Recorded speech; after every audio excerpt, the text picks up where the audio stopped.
Assalamualaikum warahmatullahi wabarakatuh. Alhamdulillahirabbil alamin wa bihi nasta'in ala umuri dunya waddin wassalatu wassalamu ala asyrafil anbiya'i wal mursalin wa ala alihi wa sahbihi ajma'in amma ba'du. Rabbi shrah li sadri wa yassir li amri wahlul 'uqdatam min lisani yafqahu qawli. Yang Uma sayangi, ustadzat, para pengajar, para guru-guru di Maskanul Hufat dan juga seluruh santri-santri Maskanul Hufat dimanapun berada. Ada yang di Bogor, ada yang di Bintaro, ada yang di Medan, di Jambi, di Padang, dan di tempat-tempat lainnya. Dan juga seluruh teman-teman yang bergabung pada hari ini. Hari ini teman-teman semua kita akan membahas singkat mengenai resep hati yang bahagia. Kalau seseorang bertanya pada teman-teman semua, apa sih definisi bahagia itu? Teman-teman akan bahagia kalau apa? Ada yang mengatakan saya bahagia kalau saya punya uang banyak, saya bahagia kalau saya bisa keliling luar negeri, saya bahagia kalau saya punya keluarga yang harmonis, atau saya bahagia kalau bisa memberi. Ya, jadi banyak sekali yang bisa membuat kita bahagia. Tapi rata-rata biasanya orang menjawab yang disebut sebagai bahagia itu biasanya hal-hal yang bersifat material. Tapi tahukah teman-teman semua, Rasulullah Shallallahu Alaihi Wasallam ingatkan, yang disebut sebagai orang yang bahagia, orang yang kaya adalah orang yang apa? Dalam hadis riwayat Bukhari Muslim dijelaskan, yang dinamakan orang yang kaya, orang yang bahagia, bukanlah mereka yang memiliki banyak harta atau memiliki kemewahan dunia lainnya. Namun yang dinamakan orang-orang yang kaya dan bahagia adalah mereka yang punya hati yang selalu merasa cukup. Itu yang disebut sebagai orang yang bahagia. Teman-teman punya Instagram, teman-teman lihat di Instagram orang yang punya mobil mewah, rumah mewah, dan segala hal-hal kemewahan lainnya. Apakah teman-teman yakin teman-teman bisa menjamin kalau mereka bahagia? Hal-hal yang teman-teman lihat di dalam sosial media dan terlihat bahagia, sebenarnya tidak demikian sahabat-sahabat sekalian. Setiap orang, ternyata sekaya apapun dia, tetap dia pernah merasa sedih dalam hidupnya, atau bahkan dia nggak merasa bahagia. Jadi betullah apa kata Rasul, bahwa yang bisa membuat kita bahagia, membuat kita kaya, itu bukan urusan duniawi, bukan urusan hal-hal yang kemewahan dunia, tapi letaknya adalah hati yang merasa cukup. Dan teman-teman semua, tahukah teman-teman semua, orang-orang yang memiliki hati yang selalu merasa cukup akan apapun. Sebelum Uma bahas yang lain-lain, Uma ingin membahas ada seseorang yang pernah Uma temui, orang yang kaya raya, dan beliau menghabiskan hartanya banyak untuk rumah Quran. Salah satunya beliau membuka cabang Maskanul Hufat. Kemudian Uma tanya pada beliau katakan, saya merasa cukup, Mbak Oki, kata beliau begitu. Allah berikan saya berlimpah ruah, sementara kebutuhan saya itu nggak sebanyak itu. Jadi saya merasa cukup. Maka ketika saya merasa cukup, hati saya bahagia, dan akhirnya segala hal-hal yang berlimpah yang Allah berikan kepada saya berikan kepada orang lain, dan itu membuat saya lebih bahagia. Jadi beliau katakan bahwa hati yang cukup, hati yang merasa senantiasa tenang, hati yang senantiasa merasa bersyukur, itu membuat dia bahagia. Begitulah teman-teman semua, dan tahukah ternyata kebahagiaan untuk orang-orang yang beriman adalah ketika mereka juga melakukan amal-amal salih. Pernahkah teman-teman merasa ketika teman-teman melakukan amal salih, teman-teman merasa bahagia pada hari itu? Teman-teman memberi orang lain sedekah, teman-teman selesai baca Quran, teman-teman selesai qiyamul lailnya, kemudian kita rasa kita bahagia.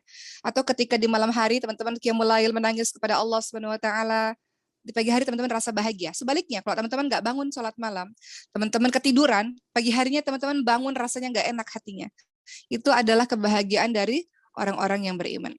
Teman-teman perhatikan surah An-Nahl ayat ke-97, Allah Subhanahu wa taala berfirman, yang artinya barang siapa yang mengerjakan amal salih, baik laki-laki maupun perempuan, dalam keadaan beriman, maka sesungguhnya Allah akan berikan kepadanya kehidupan yang baik. Jadi ternyata syarat kita bahagia, selain yang pertama tadi adalah hati yang selalu merasa cukup, selalu merasa bersyukur kepada Allah akan semua keadaan. Kedua adalah ketika kita selesai mengerjakan amal saleh. Teman-teman kalau sudah mengerjakan amal saleh, maka ada rasa kebahagiaan yang mungkin teman-teman sendiri nggak tahu datang dari mana. Betul nggak? Teman-teman melakukan perbuatan yang buruk, perbuatan dosa, teman-teman pun akan merasa gelisah. Itu kalau hati orang beriman. Dia masih hidup hatinya. Sedangkan hati orang-orang yang sudah banyak dosa, dia mati. Karena terlalu banyak dosa yang dia kerjakan, maka dia mati. Tapi hati orang yang beriman, ketika dia berbuat ketaatan, kebaikan, maka semakin bergembiralah hatinya. Kemudian teman-teman sekalian, teman-teman perhatikan lagi ayat berikutnya dilanjutkan, dan sesungguhnya kami akan beri balasan kepada mereka dengan pahala yang lebih baik dari apa yang telah mereka kerjakan. Jadi orang-orang yang beramal salih tidak hanya di dunia Allah kasih hatinya bahagia, tapi juga di akhirat Allah berikan pahala yang luar biasa besar. Uma ingin bercerita tentang satu sosok ulama besar sebelum kita akan bahas beberapa poin yang membuat kita bahagia.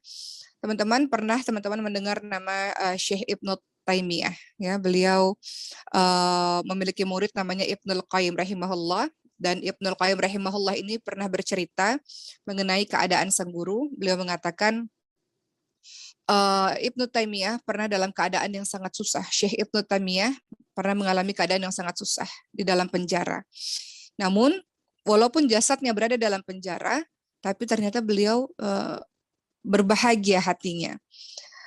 Ibnu Qayyim rahimahullah mengatakan, Allah Subhanahu wa taala tahu bahwa aku, kata beliau ya, kata Ibnu Qayyim rahimahullah, Allah Subhanahu wa taala pasti tahu bahwa aku tidak pernah melihat seorang pun yang lebih bahagia hidupnya daripada Syekh Ibnu Taimiyah, katanya. Padahal kondisi kehidupan Syekh Ibnu Taimiyah ini sangat susah. Berada dalam penjara, jauh dari kemewahan, jauh dari kesenangan duniawi, kehidupannya sangat memperhatikan, ditambah lagi berbagai macam siksaan, penderitaan yang beliau alami, di dalam penjara, ancaman, dan sebagainya. Terlihat di mata dunia beliau hidup yang sangat susah. Namun aku dapati, kata Ibnu Qayyim, aku dapati bahwa beliau, guruku itu, Syekh Taimiyah itu, beliau adalah orang yang paling bahagia hidupnya. Beliau paling lapang dadanya, paling tegar hatinya, paling tenang jiwanya. Terpancar di wajah beliau adalah sinar kenikmatan. Beliau hidup dengan rasa syukur yang luar biasa, sabar yang luar biasa. Jika beliau ditimpa perasaan gundah gulana, dan kami para murid-muridnya berprasangka buruk terhadap kesempitan hidup beliau, maka yang kami saksikan justru wajah beliau adalah wajah yang sangat sabar, wajah yang sangat tegar, wajah yang sangat percaya. Sebaliknya, kami yang di luar ini, ketika kami mendapati masalah kehidupan, maka kami justru datang kepadanya. Kami justru menginginkan nasihatnya. Maka dengan memandang wajah beliau saja, mendengarkan wajah beliau saja, serta merta hilang semua kegundahan kami, berganti dengan perasaan lapang, tegar, yakin, dan tenang. Begitulah sahabat-sahabat sekalian, terkadang kita melihat orang-orang yang di dalam kacamata dunia dia sengsara, tapi sesungguhnya dia tidak sengsara. Hatinya tegar, hatinya tenang, hatinya sabar, dia dekat kepada Allah SWT, dia mendapatkan kebahagiaan. Justru kita terkadang kita melakukan apapun urusan duniawi kita nggak merasa bahagia. Di mana itu? Kenapa itu bisa terjadi? Karena mungkin hati yang tidak merasa cukup, hati yang tidak lapang, dan kemudian kurang dalam beramal soleh.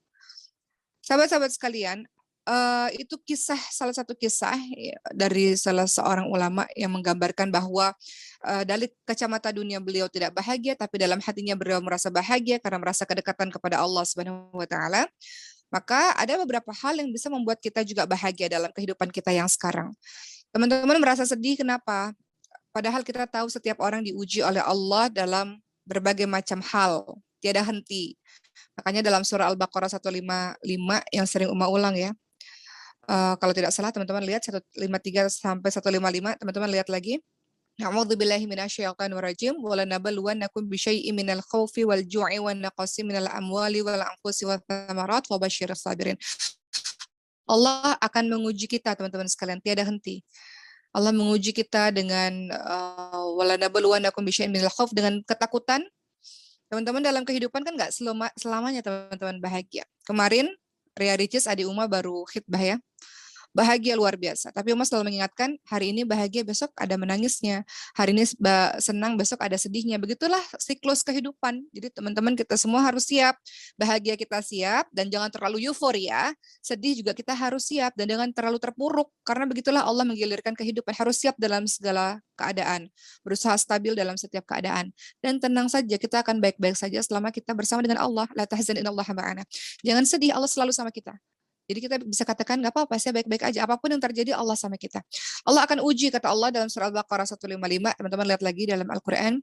Allah uji kita dengan ketakutan, dengan kelaparan, dengan kekurangan harta, kekurangan jiwa, dan kekurangan buah-buahan. Wa basyirus sabirin, beritakan kabar gembira untuk orang-orang yang sabar. Jadi teman-teman semua, setiap apapun yang terjadi dalam kehidupan, maka kita harus paham memang begitulah kehidupan. Memang begitulah yang seharusnya terjadi dalam kehidupan kita. Tidak selamanya kita bahagia.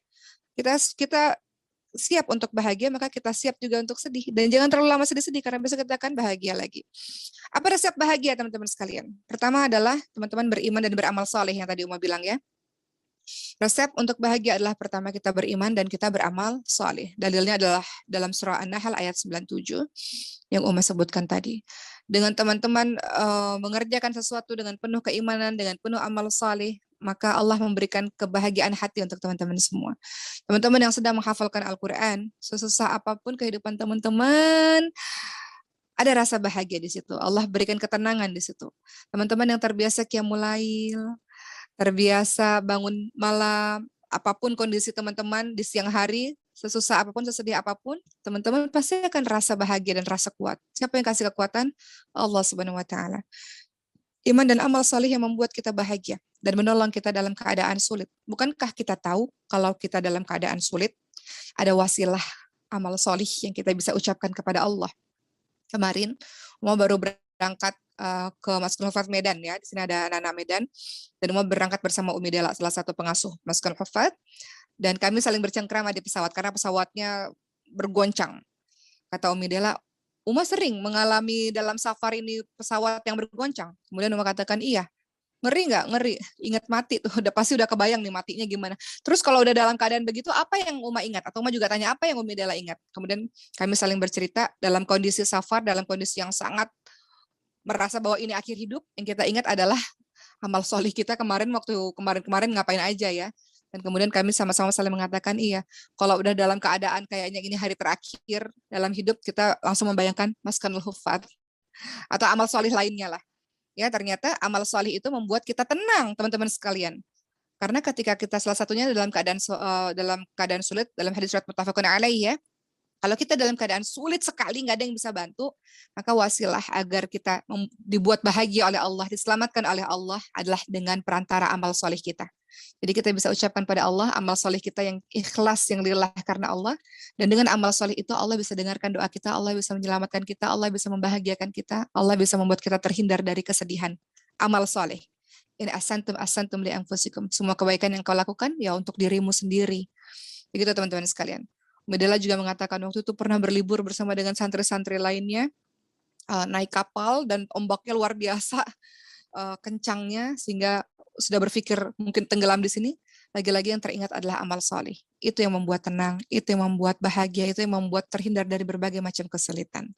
Jadi kalau teman-teman merasa sedih, susah, galau hatinya, berhari-hari, berlarut-larut, coba teman-teman bangkit, dan teman-teman obati diri teman-teman dengan amal soleh. Dengan begitu teman-teman akan diberikan oleh Allah kebahagiaan, insya Allah. Berikutnya yang kedua, apa sih yang membuat kita bahagia selain kita fastabiqul khairat, berlomba-lomba dalam kebaikan? Apa yang buat kita bahagia teman-teman sekalian adalah menuntut ilmu yang bermanfaat. Menuntut ilmu itu membuat kita bahagia, menyibukkan diri dengan mempelajari ilmu yang bermanfaat, ya. Kemudian teman-teman akan teralihkan perhatiannya dari yang mungkin sedih-sedih, yang mungkin berpikiran yang tidak-tidak, teman-teman akan teralih pikirannya dan teman-teman akan bahagia dengan itu. Salah satu contoh ada seorang santri yang masuk ke Masjidil Hufad, broken home. Ya, ayah ibunya sudah meninggal, ayahnya menikah lagi, meninggalkan mereka anak-anaknya. Sedih, terpuruk, merasa tidak disayangi, merasa tidak diperlukan lagi oleh sang ayah, tidak dipedulikan lagi. Apa yang beliau lakukan? Untuk menghapus kesedihannya, beliau masuk ke Masjidil Hufad, beliau belajar sungguh-sungguh, belajar Al-Quran. Masya Allah. Atau ada kisah-kisah lain, banyak sekali, kisah-kisah lain banyak. Ada yang mu'alaf, ya, yang di Masjidil Hufad juga ada yang mu'alaf, kemudian mendapatkan KDRT dari rumahnya, kemudian sedih yang berkepanjangan, akhirnya mengobatinya adalah dengan menuntut ilmu yang bermanfaat. Ketika teman-teman belajar, teman-teman akan teralihkan pikirannya, hatinya, dari sesuatu yang menggoncangkan hati teman-teman kemarin. Uma ketika ayah Uma meninggal sedih, iya. Apa yang Uma lakukan adalah menuntut ilmu yang bermanfaat. Setiap hari belajar sehingga perhatiannya, pikirannya teralih. Kadang kalau kita tidak punya kegiatan, maka itu membahayakan diri kita, sahabat-sahabat sekalian. Maka kita harus buat diri kita sibuk. Sibukkan diri kita dengan kebaikan sehingga kita tidak punya waktu lagi untuk mengerjakan, memikirkan hal-hal yang buruk atau hal-hal yang membuat kita sedih. Ya, menuntut ilmu, sahabat-sahabat sekalian, itu juga bermanfaat, akan menyejukkan jiwa kita dan akan membuat diri kita terus-menerus semangat. Ya, apa kata Rasulullah Shallallahu Alaihi Wasallam dalam hadis riwayat Muslim? Tidaklah suatu kaum berkumpul di salah satu masjid Allah untuk membaca Al-Quran dan mempelajarinya, kecuali Allah akan turunkan ketenangan, Allah akan berikan rahmat, dikelilingi oleh para malaikat, dan Allah memuji-muji mereka di hadapan para malaikat. Jadi teman-teman, kalau teman-teman sedih, minta kekuatan kepada Allah untuk bisa istiqamah dalam belajar, istiqamah dalam menuntut ilmu. Insya Allah dengan begitu perhatian teman-teman akan teralihkan dengan sesuatu, yaitu dengan ilmu yang penuh cahaya itu. Ketiga, apa yang bisa buat teman-teman bahagia? Yang buat teman-teman bahagia adalah zikrullah, berzikir kepada Allah Subhanahu wa taala. Contoh, Uma pernah melihat di satu video di YouTube seorang ibu, jadi ada seorang anak dan ibu. Anak ini lagi berbicara, beliau YouTuber ya. Kemudian Uma lihat ibunya, bibirnya bergerak terus. Kemudian anak itu mengatakan, maaf ya guys, ibu saya itu memang begitu. Jadi hari-harinya, setiap hari memang zikrullah. Tiada detik tanpa zikrullah, begitu katanya. Ya, jadi zikir itu ternyata membuat hati menjadi bahagia, hati menjadi lapang, hati menjadi tenang. Maka apapun yang terjadi dalam kondisi apapun, zikrullah. Diamnya orang yang beriman itu bukan bengong, apalagi mikir yang tidak-tidak, tapi dia zikrullah. Man kana yu'minu billahi wal yawmil akhir falyakul khairan aw liyasmut. Barang siapa yang beriman kepada Allah dan hari akhir, hendaklah dia berkata-kata yang baik atau dia diam. Dan diamnya orang-orang beriman adalah zikrullah. Teman-teman bisa mengatakan subhanallah, alhamdulillah, wa la ilaha illallah, Allahu akbar, atau istighfar sebanyak-banyaknya. Dan istighfar itu Masya Allah, teman-teman lihat dalam surah Nuh ayat ke-10 sampai ke-12. Ketika kemarau berkepanjangan, ketika teman-teman tidak mendapatkan harta, atau teman-teman ingin mendapatkan lebih banyak rezeki, teman-teman ingin mendapatkan keturunan, maka obatnya adalah beristighfar kepada Allah Subhanahu wa taala. Beristighfar dan Allah akan menyelesaikan urusan kita. Jadi zikir teman-teman sekalian, berzikrullah termasuk baca Quran itu adalah zikir terbaik. Jadi kalau teman-teman yang hari-harinya baca Quran, maka Masya Allah teman-teman telah berzikir, telah mengingat Allah. Dengan begitu insya Allah manusiawi sedih-sedih iya, tapi Allah akan liputi kesedihan itu dengan ketenangan. Jadi kalau sedih, jangan nangis berkepanjangan di dalam kamar mandi, teman-teman sekalian, banyak setannya. Apa yang dilakukan kalau teman-teman sedih, berwudu, kemudian teman-teman ambil sejadah, teman-teman sholat. Wasta'inu bis-sabri was-shalah. Kalau terjadi apa-apa pada kita, maka kita minta pertolongan kepada Allah dengan sabar, dengan sholat, ya, dengan berzikrullah, dengan mengingat Allah. Dan dalam surah Ar-Ra'd atau Ar-Ra'd ayat ke-28, dalam surah Ar-Ra'd ayat ke-28 ada kalimat a'udzubillahi minasyaitonir rajim, ala bidzikrillah tatma'innul qulub. Ingatlah, hanya dengan mengingat Allah hati kita menjadi tentram. Jadi, teman-teman, Uma ingin bahas juga. Kemarin sempat viral video anak-anak yang menghafalkan Quran ketika mendengarkan musik menutup kuping. Kenapa itu terjadi? Karena orang-orang yang hatinya dipenuhi dengan Quran, dipenuhi dengan zikrullah, secara otomatis dia tidak akan nyaman mendengarkan musik-musik karena zikrullah setiap detiknya, Masya Allah. Jadi walaupun sebenarnya dia, misalnya kita nih ya, teman-teman sekalian, kita pergi ke sebuah tempat publik, sementara teman-teman adalah seorang penghafal Quran, dan lagunya lagu-lagu yang melalaikan, misalnya lagu-lagu yang mungkin menjauhkan daripada Allah Subhanahu wa taala. Maka secara otomatis di hati kita akan merasa tidak nyaman mendengarkan itu, dan justru dalam hati kita akan sibuk dengan berzikrullah, berzikir kepada Allah Subhanahu wa taala.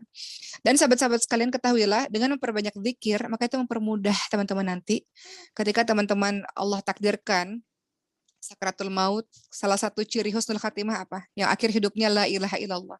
Kenapa dia bisa ucapkan kalimat la ilaha illallah? Padahal sakratul maut dalam kondisi susah. Sakratul maut itu sakit sekali, sahabat-sahabat sekalian, sakit sekali. Dan tidak semua orang bisa mengucapkan kalimat la ilaha illallah. Tapi kenapa ada orang bisa ucapkan kalimat la ilaha illallah? Karena hari-harinya zikrullah. Jadi Allah mudahkan dia mengucapkan kalimat la ilaha illallah. Perbanyak zikir, sehingga tidak ada waktu lagi untuk membicarakan orang lain atau gosip dan sebagainya. Perbanyak zikir sehingga yang keluar dari mulut kita, kalaupun bicara hal-hal yang penting-penting dan baik-baik saja, sisanya adalah zikrullah, zikir kepada Allah. Dan termasuk Al-Quran adalah zikir terbaik yang sudah teman-teman lakukan. Keempat, cara teman-teman bisa bahagia, bersyukur. Banyak bersyukur terhadap nikmat yang Allah berikan. Cara bersyukur gimana? Banyak lihat ke bawah. Ternyata banyak sekali orang-orang yang lebih susah hidupnya daripada kita. Uma sudah contohkan ini berkali-kali ya. Tentang Sulaiman, anak keempat Uma, yang Allah takdirkan terkena mengalami kelainan genetik sindrom Prader-Willi. Intinya adalah waktu 7 hari pertama Uma di rumah sakit, Sulaiman itu dirawat di rumah sakit 2 minggu, sahabat-sahabat kalian, di NICU. Ketika lahir di NICU 2 minggu, Uma baru menyadari betapa luar biasanya arti kita bisa bergerak. Tangan bisa bergerak gini aja itu luar biasa. Karena pada saat itu di awal-awal kelahirannya Sulaiman, Uma lihatnya jarang bergerak, hampir jarang bergerak dan hampir tidak terdengar menangisnya. Jadi ketika Uma datang ke rumah sakit, Uma lihat anak-anak di rumah sakit. Pada saat itu Sulaiman di NICU. Uma lihat mereka bisa berteriak, bisa berlari, bisa menangis. Masya Allah, bersyukurlah wahai para ibu-ibu. Kalian punya anak-anak yang sehat. Sementara banyak anak-anak di luar sana yang tergeletak tak berdaya. Gitu ya. Jadi kemudian akhirnya Uma, apa yang harus Uma lakukan? Uma melihat di bawah, ternyata yang lebih tidak baik kondisinya daripada Sulaiman itu banyak sekali. Jadi bukannya Uma sedih, kan orang-orang tanya, Uma sedih nggak sih ketika Sulaiman dikatakan memiliki kelainan genetik seperti ini, seperti itu? Ya di awal sedih, tapi akhirnya karena lebih banyak melihat ke bawah, banyak sekali anak-anak di luar sana yang nggak bisa duduk, nggak bisa ngangkat kepala, bicara nggak bisa misalnya, atau tangan bergerak nggak bisa, dan sebagainya. Justru bukannya sedih, tapi malah bersyukur. Karena masih banyak kondisi yang lebih tidak baik daripada kita. Begitu juga dengan kita, teman-teman sekalian. Bersyukur kepada Allah Subhanahu wa taala karena kondisi kita masih jauh lebih baik daripada kondisi teman-teman lainnya. Dalam hal apapun, dalam hal ekonomi misalnya, masih banyak yang mungkin tinggal tidak punya rumah. Teman-teman masih bersyukur kepada Allah punya rumah. Bersyukur kepada Allah, teman-teman punya kondisi tubuh yang lengkap misalnya. Banyak di antara kita yang di luar sana Allah anugerahi tangannya satu, kakinya satu yang nggak bisa lihat. Uma wawancara seorang anak yang matanya putih semua, korneanya ketutup gitu ya, nggak bisa lihat dia. Bersyukur kepada Allah. Jangan banyak mengeluh. Kalau mengeluh berarti nggak bersyukur artinya ya. Apa yang kau keluhkan? Sementara nikmat Allah sangat-sangat banyak. Nggak bersyukur itu namanya. Fabi ayyi ala'i rabbikuma tukadziban. Maka nikmat Tuhanmu yang mana lagi yang engkau kita harus banyak bersyukur. Yang engkau dustakan tuh yang mana lagi? Terlalu banyak nikmat Allah. Engkau berkonsentrasi kepada satu kesedihan, berkonsentrasi pada satu keburukan. Padahal nikmat Allah tuh banyak tak terhitung. Tapi kita merasa sedih karena hanya satu kesedihan saja. Sehingga kita membuat lupa. Kita ini lupa dengan begitu banyak nikmat Allah yang Allah berikan kepada kita. Jangan teman-teman sekalian. Dalam surah Ibrahim ayat 7, Allah Subhanahu wa taala ingatkan, A'udzubillahi minasyaitonirrajim, la in syakartum la azidannakum wa la in kafartum inna adzabi lasyadid. Sesungguhnya kalau kamu banyak bersyukur, Allah akan tambahkan nikmat. Kalau kamu nggak bersyukur, kamu mengingkari nikmatku, maka sesungguhnya azab Allah adalah sangat pedih. Banyak bersyukur teman-teman sekalian. Jangan menjadi orang yang meminta dikasihani oleh orang lain. Orang lain kita ini bersedih berlarut-larut, menangis berlarut-larut, terseduh-seduh, mengadukan keterpurukan kita di hadapan Allah Subhanahu wa taala pada saat qiyamul lail misalnya. Tapi di depan orang banyak sedih itu wajar, tapi tidak berlarut-larut. Di depan orang banyak sewajarnya saja. Sebagaimana Nabi Muhammad SAW pernah sedih ketika anaknya meninggal, sedih. Nabi Muhammad SAW sedih ketika anak bayinya namanya Ibrahim dari seorang wanita namanya Maria Kiptiah meninggal dunia. Nabi Muhammad SAW sedih, tapi sedihnya cukup dengan meneteskan air mata saja. Bukan sedih yang berlarut-larut, bukan sedih yang minta dibelas kasihani, bukan sedih yang yang seolah-olah kita paling malang sedunia. Teman-teman sekalian, orang yang paling malang lebih banyak daripada dirimu. Jadi jangan merasa diri kita paling malang sedunia. Tidak perlu, teman-teman sekalian. Jadi syarat atau cara kita bahagia banyak bersyukur. Ingat-ingat nih, kemarin-kemarin Allah sudah kasih kebaikan banyak sekali. Uma sering ceritakan ini, tapi Uma ingin ulang-ulang. Nabi Ayub alaihissalam, teman-teman lihat dalam surah Al-Anbiya ayat 83. Beliau mengatakan, teman-teman lihat ya, Uma lupa kalimatnya, tapi teman-teman lihat di situ ada kalimat wa anta arhamur rahimin. Ani masaniyad dur wa anta arhamur rahimin, kata Nabi Ayub. Nabi Ayub ini awalnya adalah orang yang sangat gagah, tampan, harta kekayaan melimpah ruah, seorang pemimpin, seorang nabi, punya anak-anak yang banyak, puluhan tahun. Tapi Allah kemudian dalam sekejap Allah habiskan hartanya, Allah matikan anak-anaknya, Allah kasih penyakit kulit yang begitu mengerikan. Allah membuat seluruh kaumnya meninggalkan Nabi Ayub. Dan sampai istrinya mengatakan, minta sama Allah agar kembalikan itu semua untuk kita. Nabi Ayub mengatakan, saya malu. Kenapa? Karena puluhan tahun kemarin Allah kasih kebahagiaan untuk kita. Kita baru diuji sedikit, jadi jangan mengeluh. Nabi Ayub hanya mengatakan, ya Allah, saya sakit ya Allah. Tapi aku tahu Engkau yang maha pengasih dari semua pengasih. Engkau maha penyayang dari semua penyayang. Begitu. Jadi Nabi Ayub alaihissalam mengajarkan pada kita semua, jangan berkonsentrasi pada satu kesedihan. Kebahagiaanmu lebih banyak yang patut engkau syukuri. Jangan karena satu kejadian membuat engkau sedih berlarut-larut, menghancurkan hari-harimu. Jangan teman-teman sekalian. Jangan karena putus cinta, karena satu orang saja rusak hari-harimu. Jangan teman-teman sekalian. Bangkit dan kemudian banyak yang bisa engkau syukuri untuk membuat engkau bahagia. Kelima, apa cara kita bisa bahagia? Doa. Teman-teman berdoa dengan berbagai macam doa, teman-teman ucapkan saja. Diberikan doa, diberikan kebahagiaan oleh Allah. Doa sapu jagat misalnya, Rabbana atina fid dunya hasanah wa fil akhirati hasanah wa qina adzabannar. Doa terus-menerus. Senjata umat Islam adalah doa dengan berbagai macam adab-adab doa yang pernah kita bahas sebelumnya. Adab-adab doa itu apa? Teman-teman salah satunya adalah teman-teman meminta ampun dulu kepada Allah. Adab berdoa adalah teman-teman memuji-muji Allah, teman-teman selawat dulu kepada Rasulullah SAW, teman-teman minta kepada Allah dengan hati yang khusyuk, dengan hati yang betul-betul merasa perlu dengan doa tersebut. Teman-teman memastikan bahwa di diri teman-teman semuanya adalah halal, tidak tercampur yang haram, karena haram membuat kita doanya tidak terdengar oleh Allah. Teman-teman perhatikan waktu-waktu mustajab berdoa, misalnya ketika hujan, setelah mengerjakan amal soleh, setelah azan sebelum iqamat, dan sebagainya. Jadi teman-teman berdoa agar Allah Subhanahu wa taala memberikan teman-teman semua kebahagiaan dunia akhirat, kebahagiaan apapun ya. Termasuk doa bahagia kalau teman-teman mau keluarganya sakinah mawaddah warahmah, teman-teman doa tuh dalam surah Al-Furqan 74. Rabbana hab lana min azwajina wa dzurriyyatina qurrata a'yun waj'alna lil muttaqina imama. Kita doa supaya saudara-saudara kita, keluarga kita, keturunan kita itu menjadi orang yang membahagiakan hati kita, menyejukkan hati kita. Karena terkadang justru di rumah itu yang membuat kita nggak bahagia. Ada orang yang di rumahnya itu bertengkar terus dengan kakak adik. Ada orang di rumahnya itu melihat papa mamahnya, ayah ibunya bertengkar terus, sedih dia di rumah. Maka doa, banyak doa kepada Allah Subhanahu wa taala agar orang-orang yang kita sayangi, orang-orang terdekat keturunan kita menjadi orang yang membahagiakan diri kita, menyejuk hati kita. Begitu teman-teman sekalian, jadi jangan remehkan doa. Karena Allah mendengarkan semua doa, ya. Ud'uni astajib lakum, berdoalah kepadaku maka akan aku perkenankan kepadamu. Ud'uni astajib lakum. Kemudian yang berikutnya yang teman-teman bisa lakukan adalah tawakal 'ala Allah. Itu yang membuat teman-teman bahagia dan tenang dalam kehidupan. Hati kita bersandar kepada Allah, kita bertawakal kepada Allah, kita tidak menyerah kepada prasangka-prasangka yang buruk. Ya, maksudnya kita jangan mengikuti prasangka-prasangka buruk.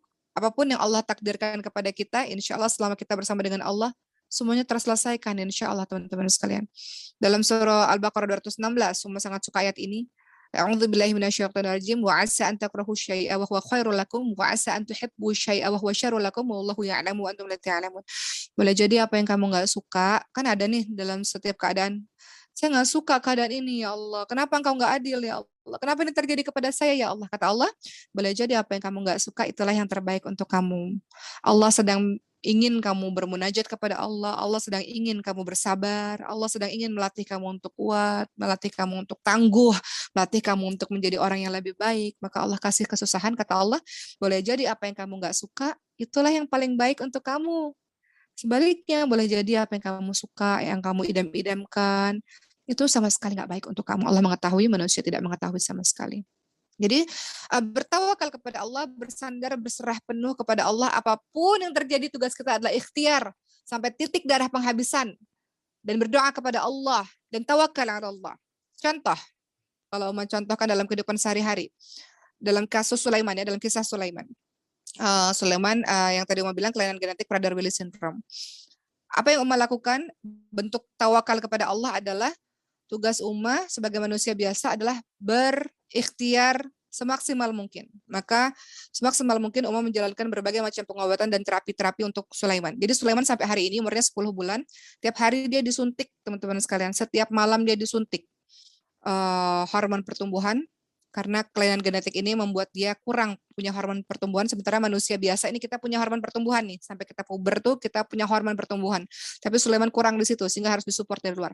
Jadi tiap malam disuntik, kemudian Sulaiman setiap malam dia harus pakai alat bantu nafasnya supaya nafasnya baik, karena kelainan genetik ini membuat salah satu otot-ototnya itu harus otot-ototnya lemah sehingga harus dilatih, dan ketika otot lemah itu membuat bernafasnya juga perlu dibantu untuk beberapa waktu. Jadi dia pakai alat bantu nafas setiap malam.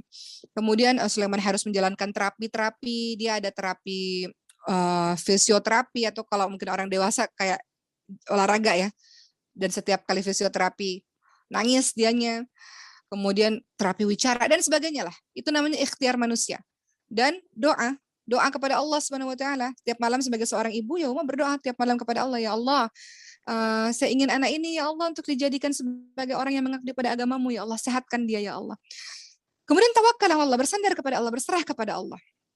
Kata sebagian orang di luar sana, kayaknya susah begini begitu. Ummah tidak mendengarkan itu. Yang Ummah tahu adalah sebagai manusia biasa, ikhtiar maksimal, doa, dan tawakal kepada Allah, berserah kepada Allah. Apapun yang terjadi, berserah kepada Allah. Yang penting tugas kita adalah sudah kita lakukan dengan semaksimal mungkin. Tawakal Allah, apapun yang terjadi, alhamdulillah, segala puji bagi Allah, atau alhamdulillah ala kulli hal, segala puji bagi Allah untuk setiap keadaan. Tawakal. Begitu pula keadaan teman-teman. Setiap dari kita punya ujiannya masing-masing. Maka bertawakal kepada Allah. Tawakal bukan berarti teman-teman diam nggak melakukan apapun, bukan. Tawakal adalah teman-teman ikhtiar. Tadi mau bilang sampai titik darah penghabisan. Jangan pernah kalah sebelum berperang. Jangan pernah berhenti sebelum engkau melakukan yang terbaik dari dirimu. Lakukan yang terbaik, terus berdoa sungguh-sungguh, dan lihat bagaimana cara Allah membahagiakan kita. Teman-teman sekalian, terkadang kita terkaget-kaget.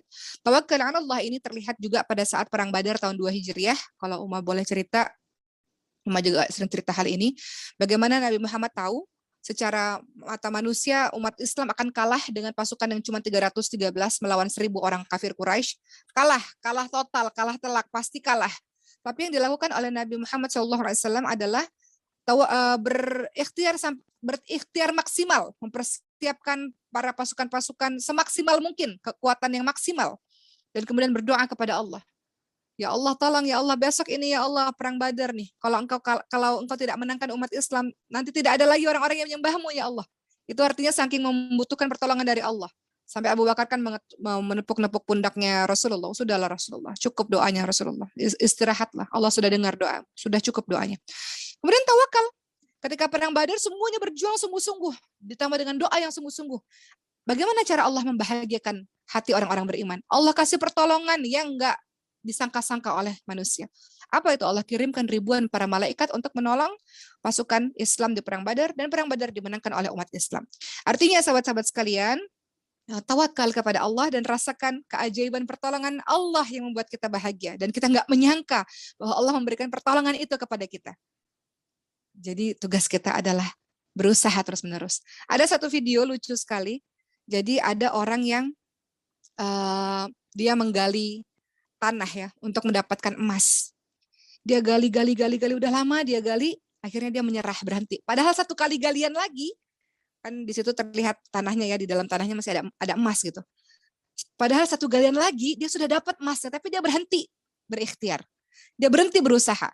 Padahal kalau dia gali sekali lagi, dia akan dapatkan emas yang banyak itu. Jadi maksudnya di sini adalah kalau teman-teman ingin bahagia, jangan pernah berhenti untuk berhusnuzon kepada Allah. Jangan pernah berhenti untuk bersemangat. Lakukan yang terbaik yang kita bisa, semampu kita. Dan terus-menerus berdoa kepada Allah. Berserah kepada Allah, lihatlah keajaiban ketika Allah memberikan pertolongan-pertolongannya dalam kehidupan kita. Begitu teman-teman sekalian. Ya, jadi itu adalah 6 poin yang membuat kita bahagia. Ulang lagi poin-poinnya. Yang pertama adalah iman dan amal salih. Dalilnya dalam surah An-Nahl ayat 97. Kedua, menuntut ilmu yang bermanfaat.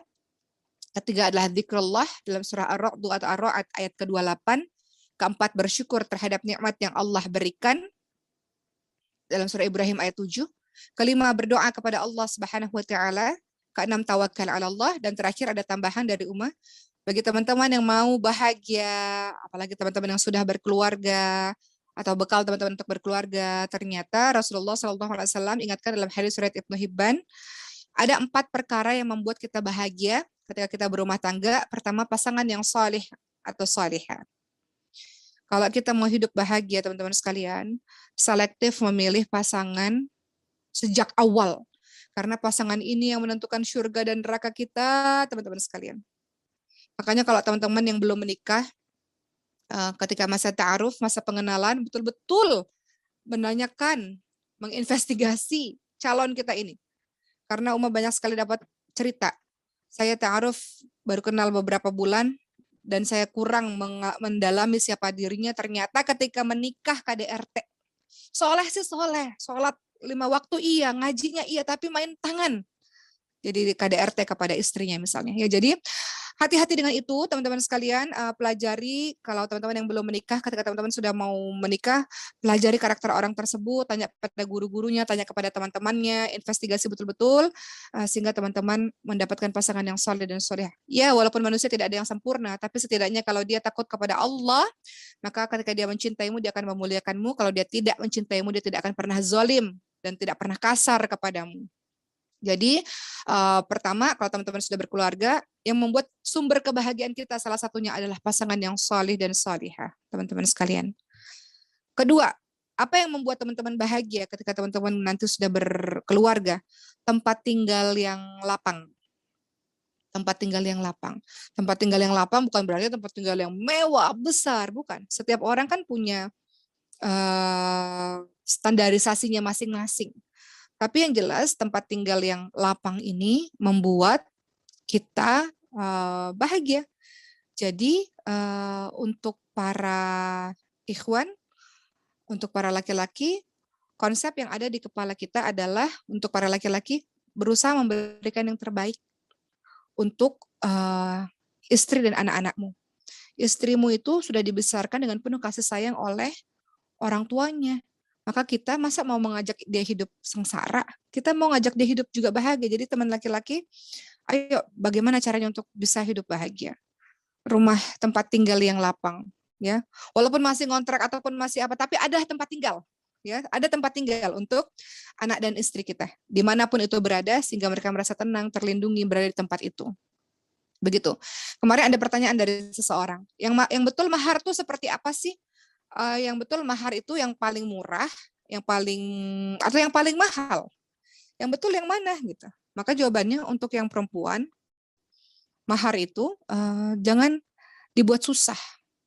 Mahar itu kita mudahkan untuk para perempuan, ya. Untuk para laki-laki konsepnya beda. Untuk para laki-laki mahar itu adalah tanda engkau menghormati, menghargai calon istrimu. Maka berikan yang terbaik. Itu konsepnya. Jadi kalau ditanya mahar itu murah atau mahal, beda. Kalau untuk perempuan mensyaratkan jangan mahal-mahal, jangan susah-susah. Tapi untuk laki-laki mahar adalah engkau memberikan yang terbaik untuk calon istrimu itu. Oke, yang kedua tadi syarat kita bahagia adalah tempat tinggal yang lapang. Pastikan ketika teman-teman berumah tangga, anak istri kita mendapatkan tempat untuk berteduh. Ya. Kemudian yang ketiga adalah yang membuat kita bahagia, teman atau tetangga yang baik. Bayangkan kalau teman-teman tinggal bersama dengan tetangga yang membuat hati kita panas. Oma pernah lihat sebuah video, jadi tetangga ini tiap hari itu melempar garam atau melempar apa gitu ke rumah tetangganya. Setiap hari. Jadi tetangganya ini kesel. Atau setiap hari, ada juga satu video lain, si ibu ini mengatakan dia punya anak kecil ya, anaknya nangis. Tetangganya yang di sebelah teriak, jangan nangis. Berisik tuh, bayangin kalau teman-teman punya tetangga yang seperti itu, bagaimana teman-teman bisa bahagia menjalankan kehidupan, ya enggak? Ya, jadi teman-teman sekalian, yang membuat kita bahagia adalah teman atau tetangga atau orang-orang sekitar kita yang baik-baik. Itu yang membuat kita bahagia. Tetangga yang baik, itu yang membuat kita bahagia, sahabat-sahabat sekalian. Sekiranya tetangga kita seperti itu, bagaimana kita bisa menjalankan kehidupan dengan baik? Maka pilih tetangga kita yang baik-baik. Atau betul-betul buruk lingkungan tetangga, pindahlah. Cobalah kehidupan yang baru yang mudah-mudahan membuat hidup kita lebih tenang. Dan yang keempat, ternyata mau tidak mau, ternyata salah satu yang membuat kehidupan kita bahagia ketika teman-teman sudah berkeluarga adalah kendaraan yang nyaman, kendaraan yang baik untuk keluarga kita. Jadi berdoa kepada Allah agar Allah berikan rezeki, insya Allah wajada teman-teman yang bersungguh-sungguh, pejuang nafkah dan sebagainya. Insya Allah Allah berikan kemudahan ya. Teman-teman yang mau berniat menikah, teman-teman yang berkomitmen untuk laki-laki menjadi orang yang penuh dengan tanggung jawab, insya Allah Allah mudahkan itu. Jadi 4 perkara yang termasuk kebahagiaan ketika teman-teman sudah menikah adalah pasangan yang soleh solehat, tempat tinggal yang baik, teman tetangga yang baik, dan kendaraan yang baik. Begitulah teman-teman sekalian pembahasan pada hari ini. Jadi apapun yang terjadi dalam kehidupan kita, kembali lagi kita berhak untuk bahagia, dan bahagia itu diciptakan. Bahagia itu kita sendiri yang membuatnya. Bahagia itu kita sendiri yang menciptakannya. Jangan rusak hari-hari kita cuma karena 1-2 perkara yang membuat kita sedih. Jangan. Terlalu banyak hal-hal lain yang membuat kita bahagia, amal solih, kebaikan-kebaikan kita pada orang lain sejatinya kembali pada diri kita untuk membuat diri kita bahagia. Banyak tersenyum, dengan tersenyum maka otomatis membuat kita membahagiakan diri sendiri dan membahagiakan orang lain yang melihat kita, insya Allah. Mungkin sekian dari Uma, kita akan masuk pada sesi tanya jawab. 3 pertanyaan yang akan Uma jawab pada hari ini adalah,